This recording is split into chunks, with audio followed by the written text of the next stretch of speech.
Greetings everyone and welcome to my channel. Today we're going to be doing the David's Tea subscription unboxing.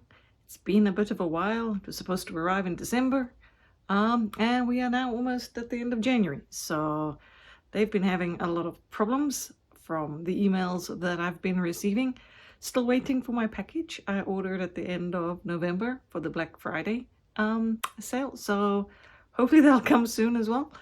I keep getting emails twice a week saying they apologize for the delay. I don't know, after a month and a half of being apologized to, it doesn't really feel sincere anymore. So it just feels like a canned response at this point in time. But hopefully it'll come soon. I'm sure they're having logistics errors, but it's something they should have dealt with when they closed their stores and went online only, in my opinion. But I'm not in control of those things. So, as you can see, our little green bag came, so let us get into it and see what amazing teas we've been missing all this time. And I can't unseal it, so scissors it will be.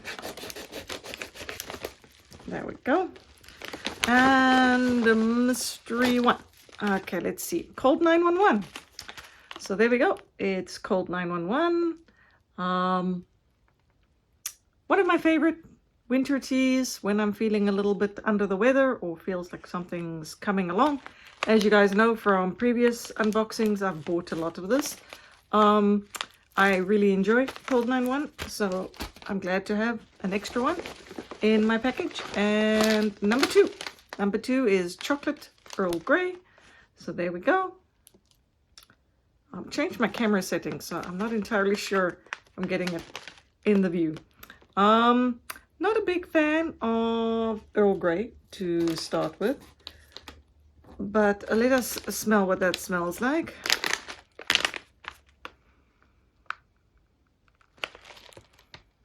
It's a weird scent. It smells, I know it's the chocolate and the rose and whatever other essence they have in here, but for some reason it just smells like plastic. That's the smell I get. So this is black tea, candied papaya, chocolate, white chocolate, apple, cocoa pieces, caramel, whole milk powder. Wow, lots of weird things in there. Natural flavoring, rose buds, vanilla, rose petals, and stevia extract. It sounds like a lot to be in there, so I don't know how that is going to taste once it's steeped. At least there's no bergamot in it, I suppose, so there's that. And number 3 is wild grown rooibos. So this is just plain rooibos, wild grown. I do enjoy my rooibos, and I've bought this before myself, so I do have a stash of this. The one thing I really miss from David's Tea is they used to do a vanilla rooibos, just plain vanilla pieces and rooibos, and it was the best thing. It smells like rooibos. And I'm really disappointed that got removed from their list. The closest I've been able to find is the Tahitian vanilla, but the plain vanilla rooibos was one of my absolute favorites. But I don't know, just how life is. Whenever I find a favorite, they do away with it. So then we have a Sugar Pear Fairy. So that's what that looks like, Sugar Pear Fairy. I wasn't going to read the rooibos because it's just rooibos. There's nothing else in the tea, so there was no list to read there. And then this one is Sugar Pear Fairy. I want to say I actually ordered this for the Black Friday, so I should get more of it, but I'm glad I got a sample to try, so I can already know what it's like. Smells amazing though. Wow, it smells like, it's not very popular here in North America, but where I'm from, South Africa, dried fruit is hugely popular. I mean, you've got like shelves full of you've got like a mixed one with all the dried fruits mixed, and then you've got individual packets of each individual dried fruit. And dried pears is one of those packages, and that's exactly what this smells like, is dried pear fruit sort of smell. It smells amazing though. It's the one thing I do miss is the dried fruits. We don't have that much here, or at least not the same kind of quality that we had back there. And this one is, oh, I didn't read the ingredients, did I? Let me get that done. Apple, rose hip peel, pear, raisin, sweet blackberry leaf, fennel, natural pear fig flavoring, elderberry, bean peel. What kind of bean? Lemon balm, fig, cinnamon, rose petals, and nutmeg. Well, I'm assuming it's vanilla bean peel. I mean, it seems rather random to just have bean peels in there, so I'm assuming it's vanilla bean. Could have been a little bit more descriptive, I guess, but well, it could be normal bean peels. I have no idea. Could be coffee bean peels. It's could be any sort of bean at this point. And this one is the sweet potato pie. So 100% elephant approved black tea. I'm assuming that means it's harvested in a way that doesn't damage the elephant habitats. Best I can come up with. Pecans, rock sugar, cinnamon, butternut squash, sweet potato, marshmallows, blah, blah, blah. All the ingredients in the marshmallow, ginger, nutmeg, allspice, natural flavoring. Kind of sounds like it's very vegetable-y.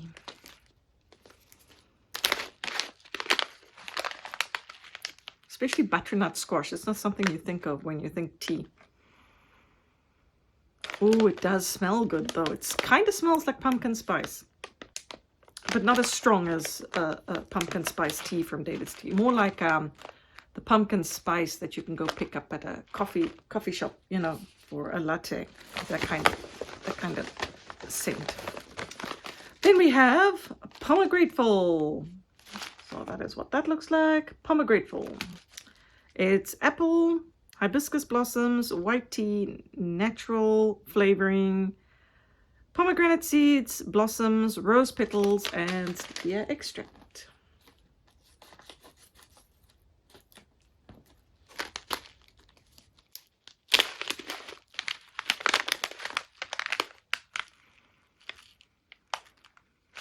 It smells very berry red. I don't know if that makes any sense. I don't know that a color red has a scent, but it kind of gives you that sort of nice tart red sort of, you know, that you get from red fruits like cherries and pomegranates, that kind of scent. I know that sounds kind of weird, the color red. That's what the color red would smell like if it had a scent. Okay, and then we have Silent Night.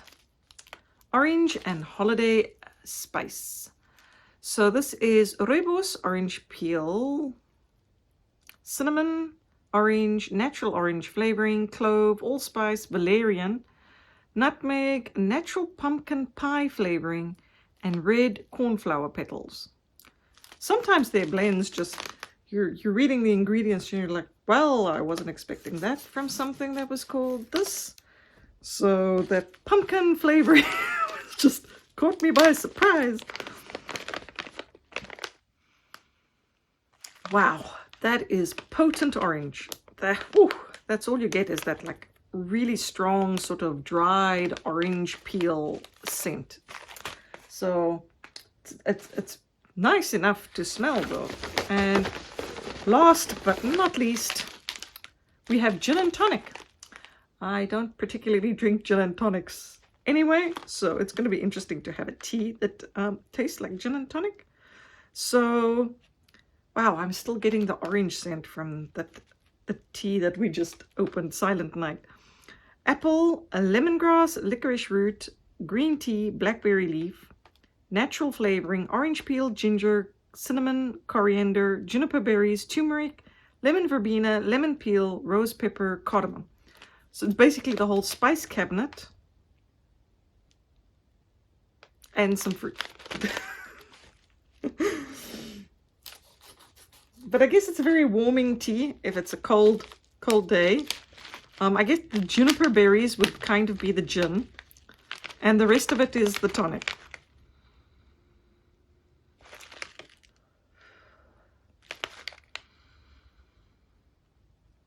I think all I'm smelling is mostly maybe a bit of ginger and the juniper berries. That's pretty much the scent I'm getting. It's a very astringent sort of smell, not very pleasant really. Hopefully it brews down a little bit and tastes not so astringent. We'll have to see. Definitely one I've never tried or anything in these lines. So it's going to be fun to try at least. It's always nice to get something different and unique and unusual. Not that that's always a hit. What, the hojicha? The hojicha that I've had in a couple of boxes. That was definitely different and unique, and definitely not something I enjoy by a long shot. That stuff, oh, it just tastes like seaweed. It smells like seaweed to me too.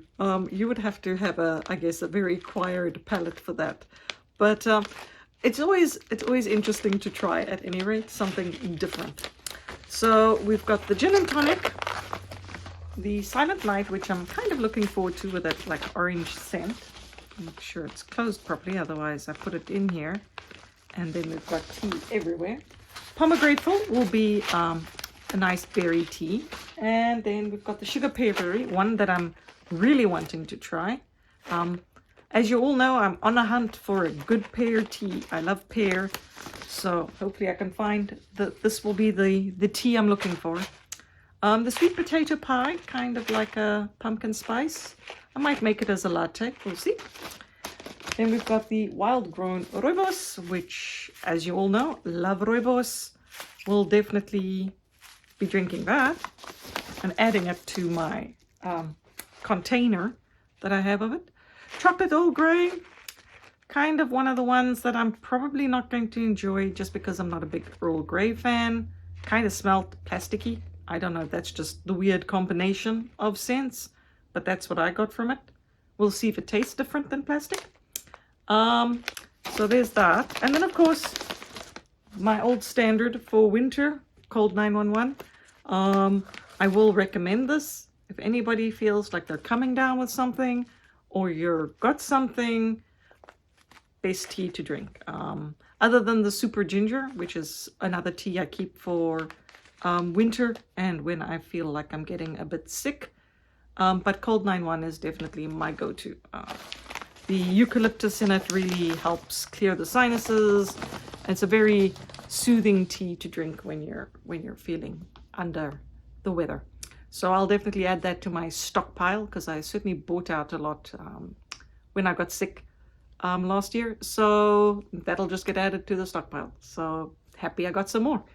Okay, and that will be it for our David's Tea subscription. Hopefully our next subscription package isn't as late as this one. Hopefully they get their logistics sorted out because that's already over a month late from when it was supposed to come. A little bit more than that. I think we were supposed to get that at the beginning of December because those are all the winter teas. And we are heading into spring almost. I'm not entirely there yet, but it is getting lighter. It is getting lighter. Okay, everyone. Thank you very much for watching. Bye.